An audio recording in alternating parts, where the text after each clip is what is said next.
All right. Hello, everybody. Welcome to the April 25th, 2019 Helm developer call.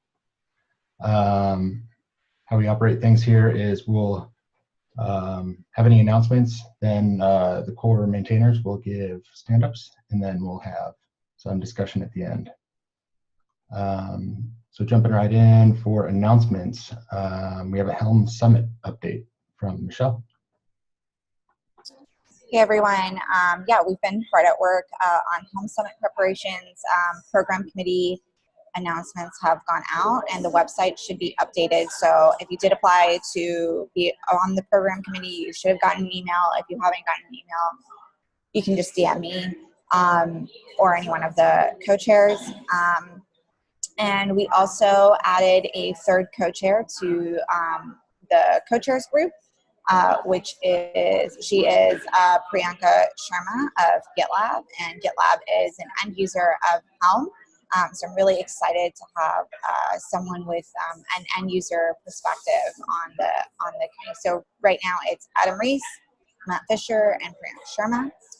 And let's see, the third item is that CFPs are open. So please submit your CFP for Helm Summit and shout it from the rooftops so we get a lot of really good content. That's all I have. Thanks, Adam. Hey, Michelle, could you drop the CFP link in the meeting notes? Now I can copy it and tweet and all that stuff. Yeah, we'll do. Thank you. Okay, and then let's jump into stand-up. So how about you, Taylor? Of course, because I was talking. I get this. So I've been working on some PRs this week. I got a little behind in what I wanted to do, but I'll be going back and reviewing some more featured PRs. I think we should probably think about doing a 2.14 in the next month or so. I know we're getting busy coming up to KubeCon and stuff, but we might want to cut 2.14 after that, or at least the RC for it. Because as I've been going through, I've been classifying things that I think should go into 2.14, and I think most of us have. So it'd be good to probably discuss that once we get through the busy time around KubeCon. And then, yeah, I think that's it for me. I'll just be trying to get back on top of those PRs. I'll be doing some Helm 3 work this week with a couple other people. And so be doing that and then trying to catch up on those PRs that I was just behind on. So that's my report for the week. And I'll pass it off to Farina. Hey, so this week I worked on Monocular and a search API, so that way we can look at tying it into Helm search for V3, because that's how we do a lot with stable, and if stable's going away, we want to make Helm search useful. Another thing was Foxish has become inactive on charts, almost no activity in the last year and none in the last 3 months. So I connected with him and he just doesn't have the time, so we moved him to Emeritus. And I reviewed some Helm PRs. So that's generally been my week, and I reviewed a bunch of charts and stuff too. So with that, I'll pass it off to, what we got on here? Nikhil. Hey guys, I was out last week, so nothing much to report from my end. Just trying to get back into the swing of things this week. I will pass it on to Martin.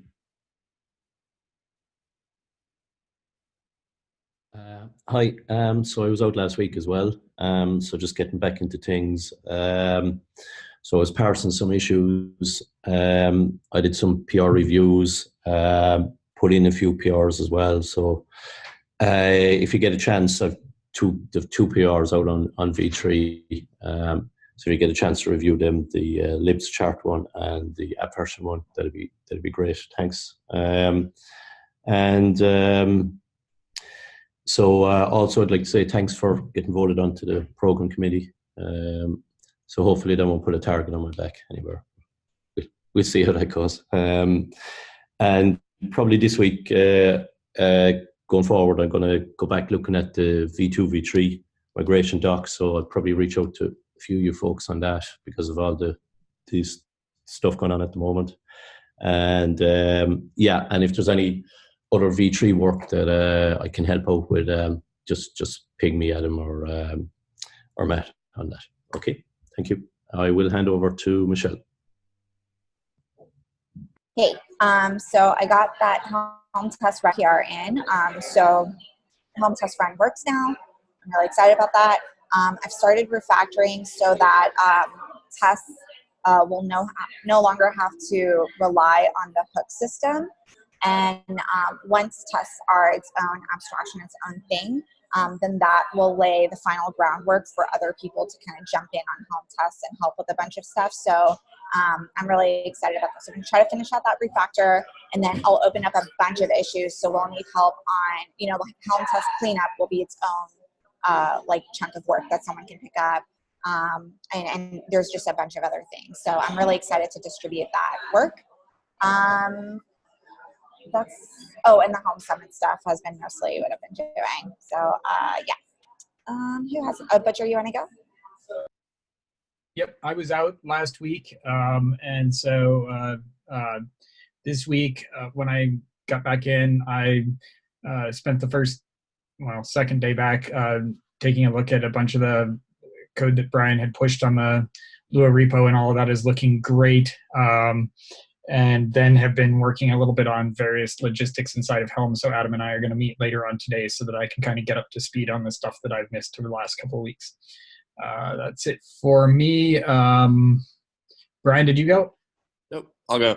Yeah, nothing too new to report. I'm just working on the Lua runtime, trying to get all of the latest code that I've been working on since my the latest big push, and then I'm trying to get more into a better cadence that's more related to Helm. Who hasn't gone?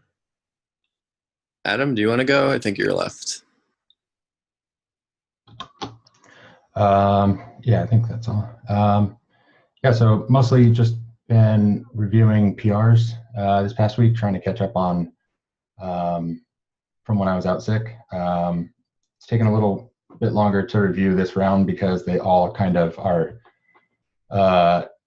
touching similar parts of the code base. So I'm trying to look at it as a whole. So bear with me as I get those reviews done, particularly around the registry stuff and seeing how invasive that's going to be with the other commands too. So hopefully get those reviews finished up this week. And that's about it out of me. Okay, and anybody join the call that is not a core maintainer that would like to bring something up? Yeah, I've got just a real quick stand-up related to schema validation. Adam Reese pointed out that I'm not testing for subcharts, and it's a good catch because my code wasn't taking care of that at all. So I got that fixed up this morning, and I'm going to get some unit tests in before the end of the day, and then that should be good to go.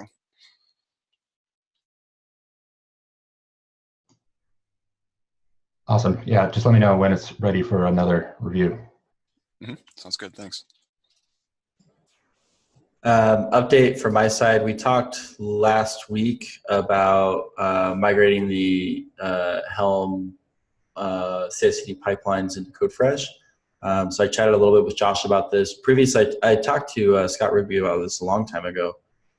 So I actually just started working on the migration, and looks fairly straightforward. And I think I'll have it done fairly soon. So I'll have that available for review, hopefully next week. We'll see. Cool. Okay, looks like we have a number of discussion items. The first one on there is how detailed should our contributing guide be? Who added that on as a topic? That was me. There's a pull request to really get detailed on even how to use GitHub to fork a repo and contribute to something. It moves it from somebody like, hey, here's how you use our process, to, hey, here's how you use GitHub to do stuff and use our process. And so it gets super simple. And so I looked at it and I thought, well, this kind of makes sense, but it kind of shifts our target audience maybe to from people we assume understand GitHub and how to fork things, and here's what you do, to assuming that maybe they don't understand GitHub and yet want to contribute. And so that subtle shift in what we're saying in the contribution guide is kind of what I wanted to poke at here. Should we take the shift that way and explain it so much, as somebody suggested in a pull request? Or should we assume they know enough about GitHub we don't have to explain it? Yeah, I've thought about this before, and I had looked at that. I suppose really, we follow kind of the standard that's across the other open source projects and how they do it? Because maybe I'm wrong here, but I haven't seen yet a project that goes into that much detail. And I agree with your initial assessment, but you thought as well that maybe it is a good idea. But the more I think about it, I'm not sure. Do you just start? You start putting in lots of information that we, as you say, should assume be there, and then you might lose the actual detailed information around Helm that's needed. I don't know. I personally, I like use GitHub, obviously, but having these like commands in there seem really nice, even for someone who's familiar with GitHub, because you can just like copy paste things, and I'm like totally not opposed to that. I don't want to think about it. I just want to copy paste stuff sometimes to make, especially a quick change. So I'm in favor of this change.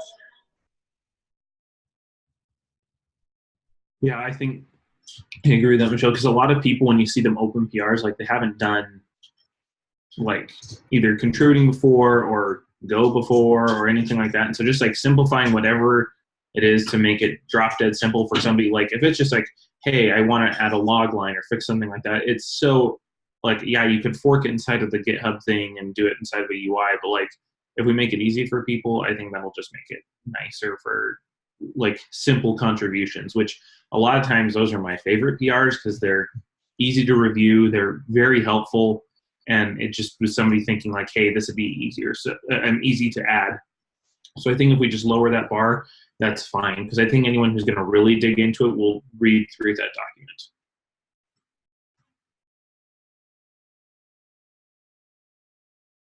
Especially that sign-off one, like, people don't know about that. So even power users of GitHub, so that's nice. Cool. Are we good to move on? Okay. Sounds good. I'll go ahead and follow up on the review and get it merged. Thank you all. And I think we missed Scott. Scott, did you want to give a stand-up? Sure, yeah. I just stayed silent because I know there were some discussion topics and I don't have a lot to say. I guess I can say that they're quickly, it's kind of sounding like a broken record, but I was kind of still waiting to connect with some of the Azure folks on the service principal stuff. And I think it was yesterday, Ralph just sent me an updated doc about it that the team had been working on. So I was planning to take a look at that this afternoon. Also, there is one regression. I mean, this is not something that probably should be a really high priority, but there was one regression from one of the things I added to the to Helm values coalescing 2 years ago. The nested values key deletion issue. Martin just took a look, maybe not necessarily super in depth, but someone else had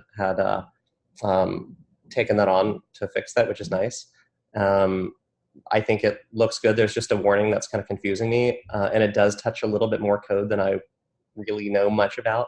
So I would love it if someone would take a look. Again, I'm sure it's not higher priority than the V3 stuff, but I can paste that again in Helm Dev if that's helpful. Yeah, that'd be great. Okay. Okay, and then schema in values for JSON schema. I think this was again me. So one of the things that VS Code does is if you have a JSON file, you can put a top level property of $schema and then point it to the JSON schema, and it'll go ahead and do validation, autocomplete, and all of those things based on it. But it turns out that this isn't part of the JSON schema spec, and we were talking about it in the validation issue. If you poke at it, I put the popular editor list in there, or a link to it in the one comment, based off of the Stack Overflow recent survey. You see it adds up to over 100% because some people use multiple editors, things like that. But if you look at it, some of the editors out there will support this. VS Code does. Notepad++, which turns out to be amazingly popular. I had no idea. Doesn't. There's other tools out there like Vision, which is used by Vim. Requires a manual mapping. Sublime Text supports it, if I see right. So there's a number of them that do, some that don't. But it's an informal thing. And so one of the things we were talking about is if somebody copies, or thinking about somebody copies the values file, pastes it into their own values file, they're going to want that validation with it, right? They're going to want to have their editors integrate with it. Well, there's not a formal way, if you don't do a manual mapping, to just have that in there. And so you could have schema, and then you could have a URL to the raw schema, like up on GitHub or something, and you could put that in, and that would allow people to have that validation engagement in their editor. But it's not like a formalized part of the spec. It plays into the spec, because if I create a JSON schema, I can actually use that same property to point back to what version of the JSON schema spec that I'm using for it, because it should be able to support multiple versions. So it kind of carries on that idea, but it doesn't appear to be a formal part of the spec. So how should we kind of engage with this? What kind of UX should we recommend to people around this? Should we include it? Should we not? I wanted to have that conversation, or at least hear folks' thoughts. Ian, do you have any thoughts on this? Is Ian on this call? Oh, Ian is on this call. I personally haven't looked too much into what Matt is talking about, so as of right now, I have no specific thoughts on it. It looks like this would be pretty easy to at least add, but as far as like actual usability, I don't really have an opinion. Yeah, I'm not really sure on how big of a feature this would be to implement. I think because I don't fully understand. So this part of it. Yeah. So think about it this way: we're talking about putting a JSON schema in the chart, right? Mm-hmm. And then we can do validation, we can build UIs, things like that off of it. Well, if you copy that YAML file to somewhere else and you want to have it in your editor doesn't know about that, can't give you any autocomplete based on the schema. It can't do any validation for you to say you've done the wrong thing. It can't do any of that. Helm has to step in to do it. Right. But in tools, if you were able to point it to a URL, even file : / a local path that said, here's where it is with $schema, tools could now start doing validation and autocomplete on the fly based on that schema file. And so that's really what it is. It's that UX engagement. I haven't thought about how useful it is or where, if it should go, but if we did something like that, it would at least engage on that level and not just be a Helm schema thing. Right. Okay. And I'm fine either way, but I just thought I would bring this up so we could have a conversation on this. And I don't know the right answer, but if other folks have an idea.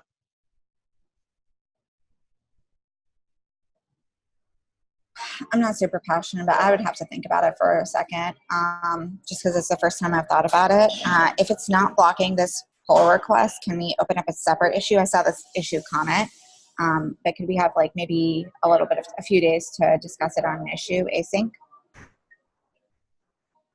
Unless somebody's super passionate about it. I just don't hear anybody shouting from the rooftops right this second. Sounds fine to me. Okay. What does this pull? I haven't had a chance to review the pull request. What does it add feature-wise to Helm itself? So this pull request, I'm the owner of the pull request. It adds schema validation. So there's a specification called JSON schema, which allows you to validate any given chunk of JSON. And so this update allows us to validate that a values.yaml actually matches what you would expect it to match. That's kind of the guts of it. Right. So the chart author can then define what values are valid going into the chart. Is there anything preventing right now just packaging up that schema file with the chart and then using a different tool than Helm to validate it?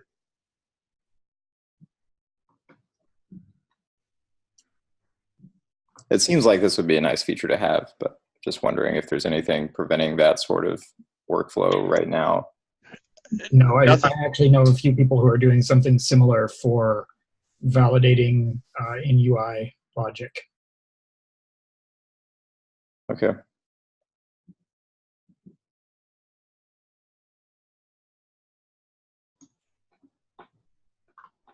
Okay, and just a quick time check. We have about 5 minutes left.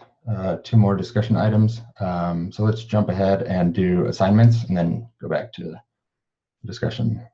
So does anybody want to be moderator next week?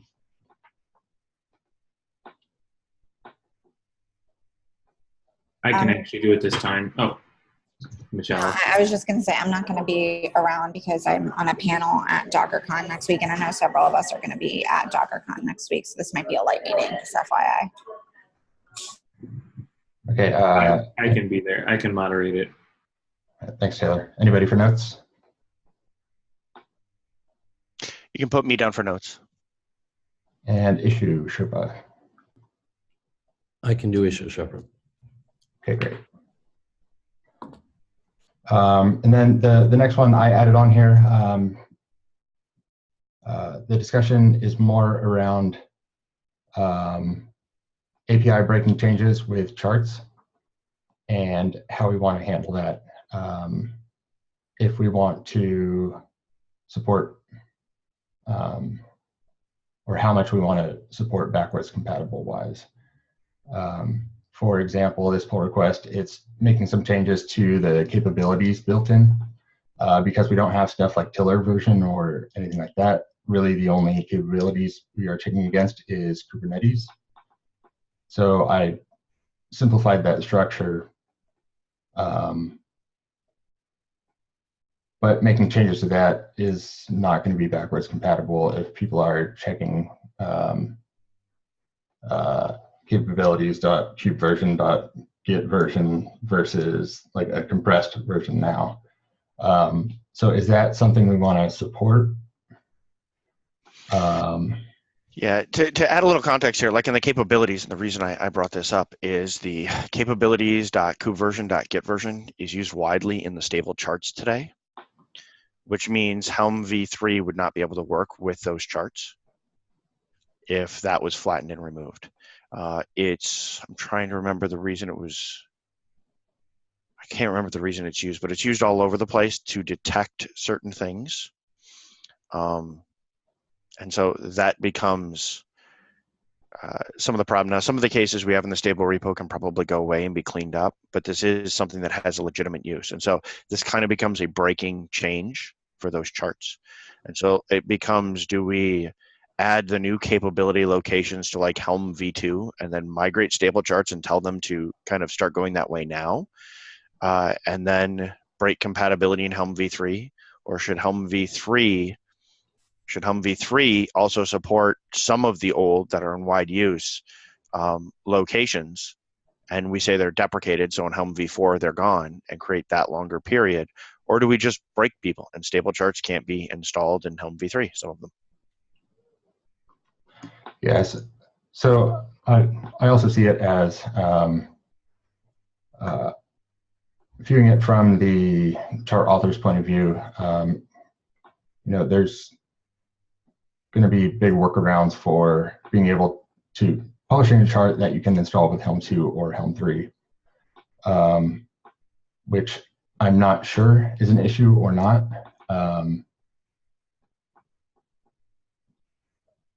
Hey, Adam, this is Henry. Could you just repeat that? Did you say it's going to be difficult to create a chart that can be installed in V2 and V3? Is that what you just said? Maybe I misunderstood. Sorry.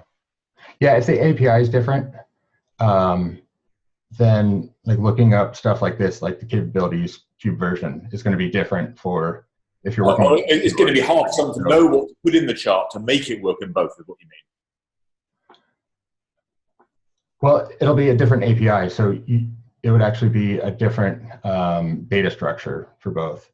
So like installing a chart that was created for V3 then would have issues if you're trying to install it using Helm 2. Sure. So that backwards compatibility. Yeah, I mean, I don't think we ever stated that, did we?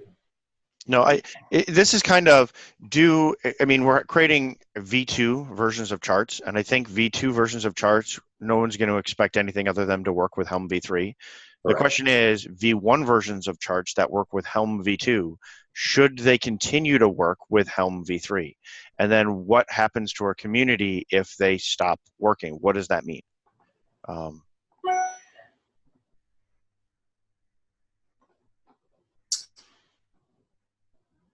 So I guess different options are one, we can support these like in the code base, just have like depreciated handlers. Another option would be to have some sort of tooling that would convert a chart, kind of like on the fly, convert it to the correct format. You know, even if that's a plugin or something like that, that has to happen before it gets fed in. Or we just say it's a major version bump and go ahead with that. So it's not something we have to answer right now. We're actually out of time. Maybe we can circle back and after thinking about it this week, if anybody has opinions, let's talk about it again next week. Any burning desires?